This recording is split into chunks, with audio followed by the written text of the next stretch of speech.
Alright, Sunday, June the 4th, 2023, 5:45 a.m. Supposed to be hot here again today. We're going to slip back here a little while.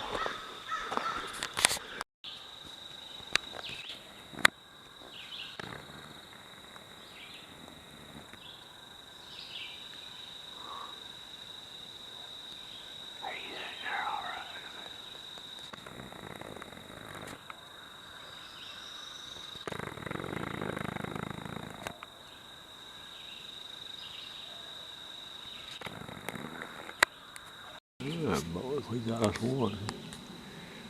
There's two was in that tree, but the first one seen me or something. He was moving to another, and there's mulberry trees all over these woods. It's just it's so rough to get to them. Some of them are not very big. These squirrels are sort of traveling. That squirrel may come back, though. I got one out over here, I think. I got that little head crack.